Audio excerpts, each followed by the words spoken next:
Kodama's Ramen Shop by Ellen O. Jessie could see the old faded sign that read Kodama's Ramen Shop as her bus pulled up to the stop. Someone told her that when Jessie's grandparents first bought the shop, her grandmother's ramen broth tasted so good it would cure people of whatever ailments they had. It was like magic. But that was a long time ago. Inside the small, cramped tables and the faded countertop with its old and worn bar chairs were a sad sight. Jessie could remember when there was a line halfway down the block of people waiting to eat her grandmother's ramen. Now, only the old regulars came in, people as old as her grandmother, and even they didn't come as often as they used to. Jessie wanted to blame it on the bougie noodle shops that had opened in the newly gentrified neighborhoods of Washington, D.C. Fancy, high-priced ramen with noodles shipped all the way from Japan. 3 different pho places within a 10-block radius. There were so many choices. But the truth was, Obasan's ramen didn't taste as good as it used to, even if Obasan failed to recognize it. Opening the door, Jessie heard the familiar jingle of the bells that her mother had hung up so many years ago. It was one of her happier memories. For a moment, she thought she could hear her mom's cheerful voice call out, "Irahashimi," welcoming customers to the store. Jessie fought back her tears and stepped inside. "Hi, Jessie. How was school today?" Auntie Mio asked. She was her mother's best friend and had been a hostess and waitress at the shop since Jessie was born. "You have a date to homecoming yet?" "Nope," Jessie said. "I don't have time for boys. I need to work on my college applications." Auntie Mio nodded, but shot a worried glance toward the kitchen. "Have you talked to your dad about college?" she asked. Jessie recoiled. "I'd rather eat a live tapeworm." "First of all, that's really disgusting, and now I'm going to have nightmares," Auntie Mio said. "Second, you have to. Your Obasan is too proud and stubborn to remind him of his responsibilities. But you're his daughter. His only daughter? Besides, he makes a ton of money as a partner in that fancy schmancy law firm of his. You guys have let him off easy all these years. It's time to make him pay." This was a constant refrain of Auntie Mio's. Jessie's father, Luke, had left his family when Jessie was 7. Not that he'd been around much in the first place. All he ever did was work. When Jessie was born, he insisted that her mother quit her job as a teacher and stay home and help Obasan at the ramen shop. Not long afterward, grandfather died, and Obasan moved in with them. But it was clear that Obasan never liked Jessie's mom, Carrie-san, especially because Carrie had refused to take her husband's name. "Korean women keep their last names out of respect to our ancestors," Jessie's mom had said. "It's one of the few things we inherit. One of the few things we can say is truly ours. I'm not throwing it away." Obasan hated that, thought it was so disrespectful to the Kodama family, but Jessie loved and respected her mom, unlike her dad. Jessie despised her dad. She barely remembered him from when she was little, but she did remember the ugliness of the divorce. Her father's rages and her mother's sobs. After the divorce, Obasan blamed Jessie's mom, and yet Obasan stayed with Jessie and her mother. Sometimes Jessie thought Obasan stayed with them simply to have someone to constantly complain about. Meanwhile, Jessie's father remarried, moved out of the city, and stopped pretending to be her father. Obasan always referred to her new white daughter-in-law as "that woman," even to her face. And Dad went totally MIA. He only showed up at the anniversary of her grandfather's death. He would make a big production about Jessie visiting them, but never followed through. He was the king of insincere promises and the worst absentee father. Plus, Jessie had never forgiven him for bringing that woman to her mother's funeral. The truth was, Jessie would rather eat nasty, instant cup noodles forever than ask her dad for a dime. "Jessie, can you make some new signs?" Auntie Mio asked. "The old ones have faded, but everyone loves your art so much. They say your pictures look good enough to eat." "Sure, I'll work on them tonight," Jessie said. On the walls of the restaurant were signs for colorful bowls of ramen and curry rice with the prices in big bold letters. Jessie loved drawing food. Ever since watching Studio Ghibli's Spirited Away, she developed a fascination with drawing food. It was her dream to one day create an animated cooking show. Sometimes Jessie thought animated food looked better than real food. "How's the broth today?" Jessie asked.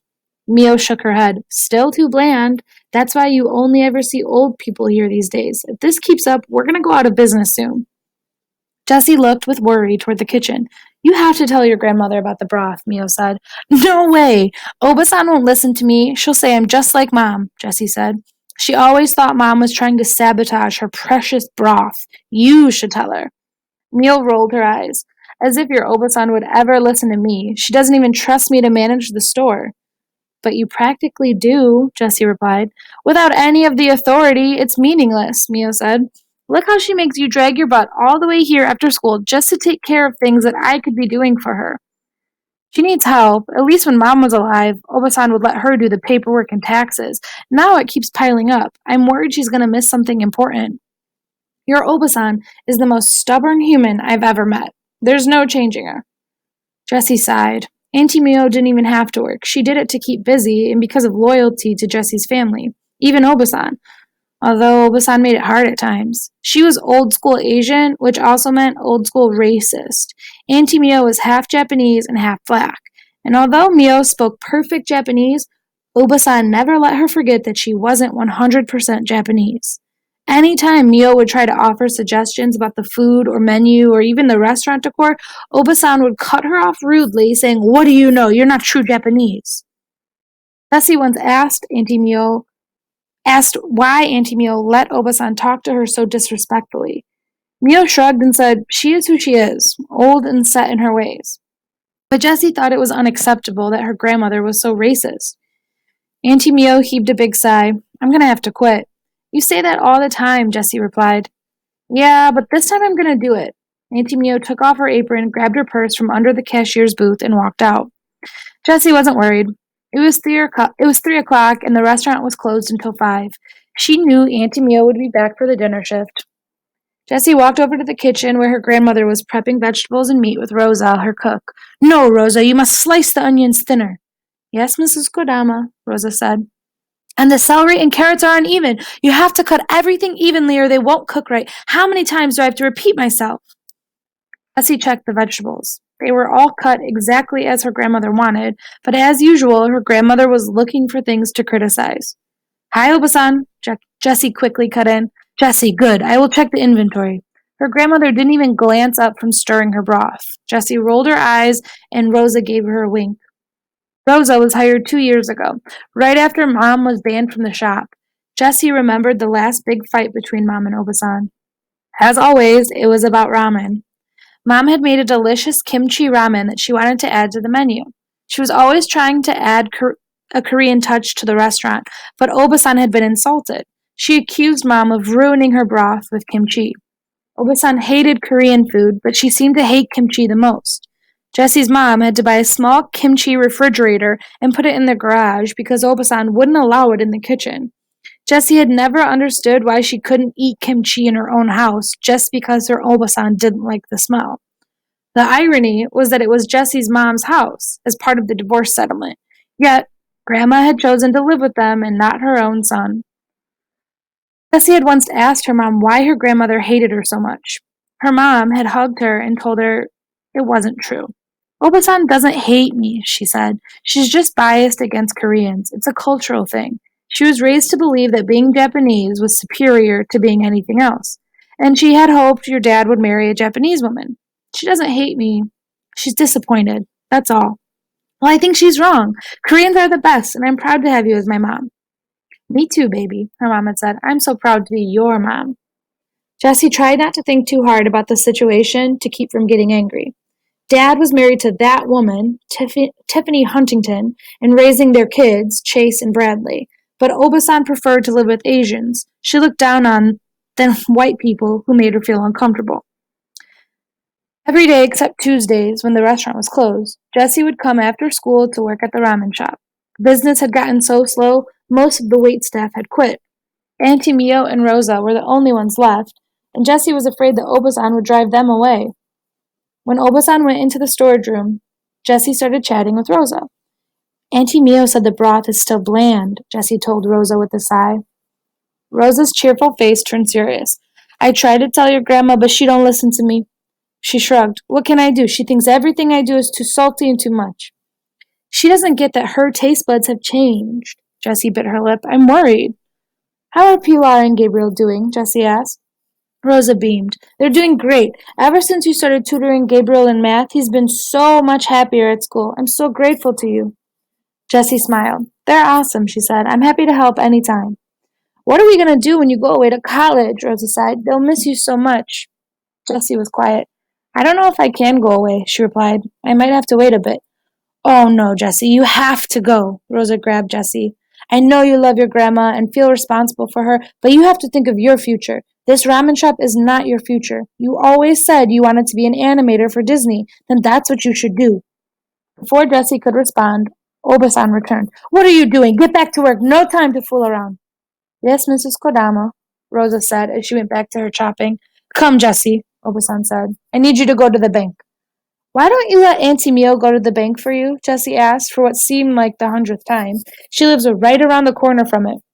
Don't trust anyone but family with money matters, Obasan said. Auntie Mio is family, Jessie retorted. In fact, she's a million times more reliable than our real family. Obasan didn't reply, her favorite tactic when she didn't want to admit anything. Hurry back so we can prepare for dinner service, Obasan said, ending the discussion. Jessie took the money pouch to the bank and thought about how this used to be her mother's job.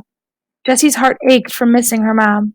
If only Jessie hadn't gone away that weekend. She didn't even like camping. If only she changed that stupid light bulb at the top of the stairway. Obasan had been nagging Mom about it for a week, and Jessie made her mother promise not to change it on her own, but Mom was so stubborn. Jessie remembered Auntie Mio's call.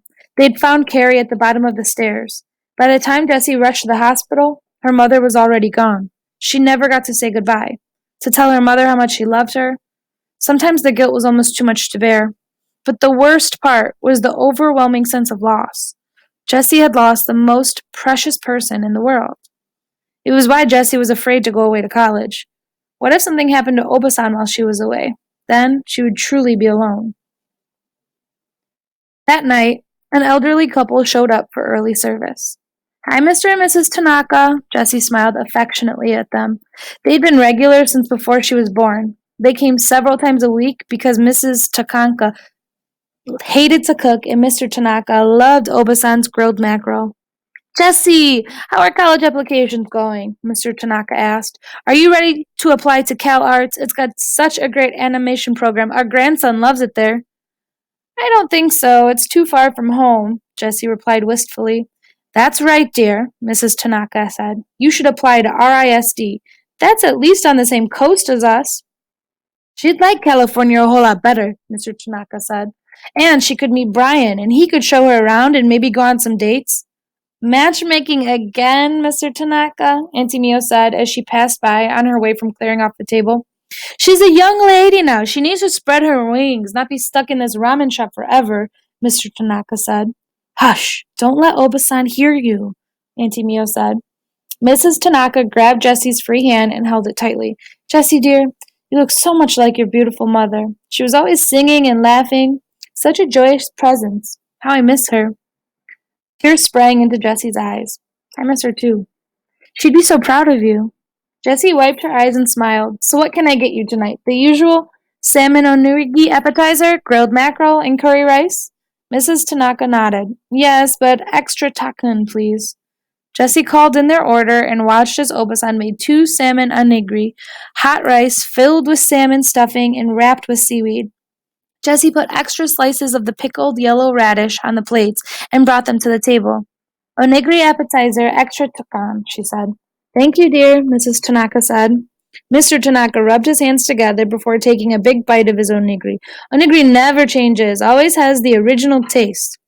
It amused Jessie that the Tanakas came to their ramen shop and never ordered ramen. It was why they were her favorite customers. The last ramen she had had was her mother's kimchi ramen. It was the only ramen she ever liked, other than instant Korean ramen, which was not at all the same thing. At 8:30, Jessie was sitting at the counter trying to work on her college application essay when the door opened. A young Asian lady came in by herself and sat at the bar. She ordered a miso ramen and then pulled out her laptop and began to work. Jessie didn't pay attention to her until she noticed the woman grimacing after tasting her ramen broth. Excuse me, do you have anything spicy like kimchi by any chance? She asked. Auntie Mio passed the woman the sashimi. Jessie looked up when Mio gasped. The customer was shaking the spicy seasoning with a very heavy hand. Soon her soup was drowning the colorful spices. Obasan came out from behind the kitchen. Jessie was immediately on her guard. You won't even be able to taste anything, Obasan said in an aggrieved tone. Ah, that's okay, the customer said with a smile. I'm Korean. I love everything really spicy. She took a bite and coughed.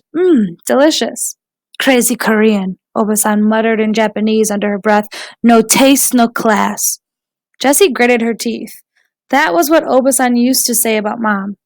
You don't know how to eat ramen, Obasan said. The customer shrugged. I've been eating ramen all my life, just the Korean way.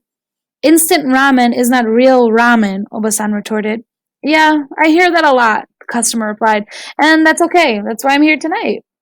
Do you live in the area? Jessie asked quickly before her grandmother could say anything more. No, I'm just visiting my aunt who lives in the neighborhood. I'm from New York. Oh, there must be lots of ramen shops there, Auntie Mio exclaimed. Yep, but my favorite ramen shop is owned by a Korean-Japanese couple. They make the most delicious kimchi ramen, the customer said.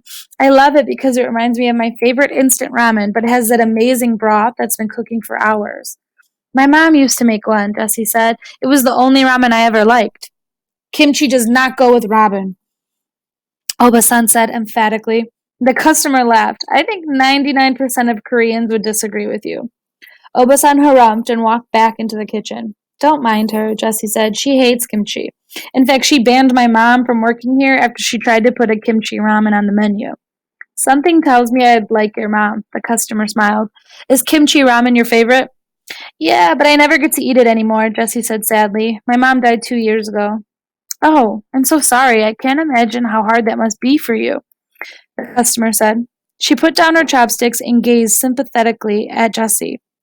Jessie choked up and wiped her eyes. Thank you.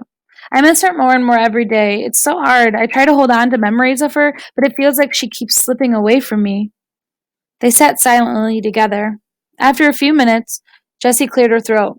Your ramen is getting cold, and your noodles will be all mushy. The customer picked up her chopsticks again. After she finished her ramen and paid for her bill, she approached Jessie. I'm Anna Kim, she said. Jessie Kodama. Anna smiled.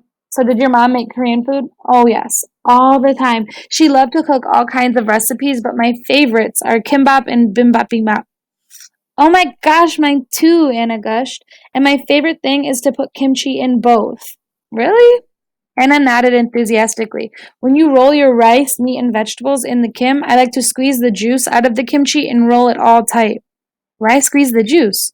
So your kim doesn't get wet and soggy. Kim is the fried seaweed, right? Auntie Mio asked. I remember your mom used to give you little packages of the stuff and you would eat it like potato chips. I still do, Jessie said. Luckily, they sell them at Costco now. They even sell kimchi there, but I haven't tried it. Why not? Anna asked. It won't taste like my mom's. Your mom made her own kimchi? Jessie nodded and said, I helped her. It was our tradition. You're lucky to have that memory. Before Jessie could reply, Obasan stuck her head out from the kitchen. It's closing time. Leave. Now. Auntie Mio waved Obasan away. Don't pay attention to her. There's no rush. No, that's okay. I have to get going anyway. Anna turned to Jessie and squeezed her hand. Listen, as one Korean to another, if you want to honor your mom, don't forget her food.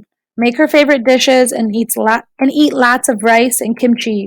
Especially kimchi, she said. Jessie laughed. My grandma won't even let me keep kimchi in our kitchen because she can't stand the smell. We have to use a kimchi fridge in the garage. Totally normal, Anna replied. Lots of Koreans do that. Although in my family, we kept it in a separate fridge because we ate so much of it, and all kinds. Kimchi is our soul food. Do you have your mom's kimchi's recipe? Jessie nodded. That's your mother's memory. Keep it alive. It's your tradition, she said. I think your mom would appreciate that. Anna squeezed Jessie's hand one last time, then packed up her laptop and headed to the door. Oh, and next time I come back to visit, please add your mom's kimchi ramen to the menu, Anna said with a smile and a wave goodbye. Jessie sat staring at the door, missing her mother more than ever.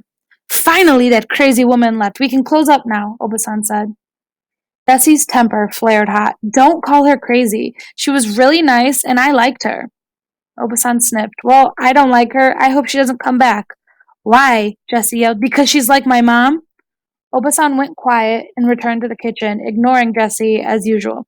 No, Obasan, you don't get to walk away again, Jessie said. All my life you've made me feel like being half Korean was something to be ashamed of, and I hate it. Jessie, don't talk to your Obasan like that, Auntie Mio said.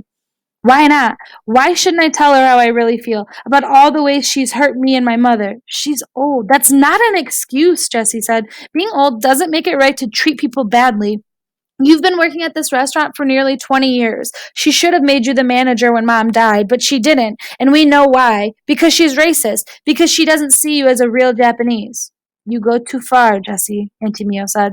No, I think you and Mom and I have been afraid to tell her the truth, Jessie said. Mom never wanted to tell Obasan how much it hurt to hear her mocking Korean people and Korean food all the time. Because she said she was too old to change. Auntie Mio, you never tell her how hurtful it is that she doesn't trust you because she's too old to change.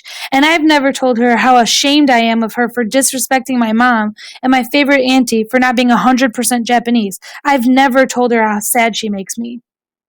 Obasan was loudly cleaning up. Jessie, stop, Auntie Mio said. What good does it do to yell at her about the past? What good? Jessie was crying now. Maybe it will keep me from resenting her for the rest of my life. The sounds from the kitchen stopped. Nobody ever tells Obasan that she's wrong. All we ever do is make excuses for her, and I won't do it anymore. She drove Mom away because she was offended that Mom wanted to add kimchi ramen to the menu, but Mom knew that that was the only way I would eat Obasan's ramen, and she kicked Mom out. Obasan had always loved this ramen shop more than her family. That's not true, Auntie Mio said. She loves you. It doesn't matter. She drove my mom away, and now she's driving me away too, Jessie said. I don't want to come into this shop anymore. I hate the smell of her ramen. I can't wait to go to college and get away from this place. Jessie, you don't mean that, Auntie Mio scolded. Yes, I do. I feel like I'm trapped here because there's no one else to help her, and I'm so frustrated because I don't want this to be my life. I want to go to college and become an animator, not work in a ramen shop when I hate ramen. Oh, honey, your Oba-san doesn't expect you to work here forever. I don't know what she expects from me because she never talks about anything but the stupid store. Jessie let out a loud sob. I miss Mom. I miss her singing. I miss her cooking. I miss her kimchi. I miss her so much. Shoving her laptop into her backpack, Jessie ran out of the ramen shop. Her mind was filled with memories of her mother and how much she missed her. At home, Jessie locked herself in her room and played videos of her mom on her phone. Jessie, stop! I look a mess. Mom, you always look beautiful, especially covered in kimchi juice. You'd better get over here and start helping me, or I won't give you a single bite. Her mom picked up a small pickled radish and ate it with gusto. Delicious. None for Jessie, all for Mommy. Okay, I'm coming. Jessie curled up under the covers and cried herself to sleep. In the morning, Jessie woke up and got ready for school, only to find Obasan sitting at the kitchen table staring at a coffee mug. Jessie, I want to talk to you, Obasan said. I'm late for school. Jessie walked into the foyer and pulled on her shoes. Obasan shuffled after her. Do you hate me so much? Jessie opened the door and paused. I'm trying not to hate you. How can you say such things to your grandmother? How can you be such an unnatural granddaughter? Your mother should have taught you better. Jessie slammed the door and turned to face Obasan. My mom never said anything bad about you all my life. Even when you were mean and constantly criticized her, she never spoke badly of you. But I have never heard you say anything nice about my mom, not even once. So please, don't ever say my mom should have taught me better, because being mean is something I learned from you. With one last angry glare, Jessie walked out of the house. After school, Jessie was toying with the idea of not going to the shop when she received a call from Auntie Mio. Jessie, don't be alarmed, but your Obasan is at the doctor's. She's okay, just had a slight anxiety attack that felt like a heart attack, Auntie Mio said. I'll bring her home and close the shop for the day. Guilt and fear hit Jessie, and she found herself trying not to cry in the bus. She raced 7 blocks home and ran up the stairs to her Obasan's room. Auntie Mio sat next to Obasan's bed. Jessie swallowed hard. Her grandmother looked so much older and frailer in bed. Obasan, I'm so sorry, Jessie cried. She didn't notice Auntie Mio leaving as she sat by her grandmother's bedside. That's enough, I'm fine, Obasan said. No more crying. Jessie wiped her face and blew her nose as her grandmother sat up in bed. Obasan let out a loud sigh. Jessie, I had no idea you hated the shop so much, Obasan said. I don't hate it, I just don't like ramen, Jessie said. I never have. But I saw you eating instant ramen with your mom all the time. That's not the same, Jessie said frankly. It doesn't taste anything like yours. The only reason Mom made that kimchi version was because she wanted me to like your ramen. Why don't you like my ramen? I don't know. Why don't you like kimchi? Obasan pursed her lips. It has such a strong, pungent taste and smell, it doesn't go with ramen. That must have been how you felt about Mom, too, Jessie said bitterly. She was too strong-willed. She didn't match your ideas. That's why you always hated her. I didn't hate your mom, Obasan said. I loved her, and I regret that I never told her how much I appreciated her. How she was like the daughter I never had. How she was more like my own child than the flesh and blood one I bore. I never got to tell her how sorry I was for raising such a no-good, rotten son. How sorry I was that he made her life miserable. And how proud I was of her for being such a good mother to you. Obasan bowed her head and sobbed. Why didn't you ever say any of this? Jessie cried. All you did was criticize her. I never told her because I was ashamed, Obasan said in a shaky voice. I was ashamed of all my failures and my mistakes. Well, you have to change starting now, Jessie demanded. You have to look inside yourself and recognize that you've been terribly wrong and racist. Being Japanese does not make you superior to everyone else. If you don't change, you're going to drive away everyone from you. Obasan sighed. I'm the product of another generation, another time. It's hard for me to talk about these things, but that doesn't mean I can't change. I'll just need reminding. Yes, and the first reminder is to be good to Auntie Mio and Rosa and listen to them, Jessie said. You're lucky to have them. I know, and I'm so lucky to have you too. Obasan hugged Jessie tight. I'm going to miss you so much when you go to college. Jessie paused. Don't worry, Obasan. I won't go far. Don't you dare, Obasan said sharply. Apply to wherever you want to go, and don't worry about money. You leave that to me. But Obasan, Jessie, you are all that I have left in the world. You are all that is important to me, Obasan said. I'm sorry I did not make that clear to you before. Your father is a huge disappointment, but he is my son, and I will make him pay for every cent of your college education. You leave him to me. Obasan, Jessie was crying as she hugged her grandmother. After several minutes, Obasan wiped her eyes and patted Jessie's cheeks. You look so much like your mom, Obasan said. She was such a beautiful person, and I was such a fool. I let my pride ruin everything, and I will always regret it. But I can do something for her now. Will you teach me her kimchi recipe? Jessie smiled through her tears. Sure, Obasan. I think she'd really like that. Let's do it.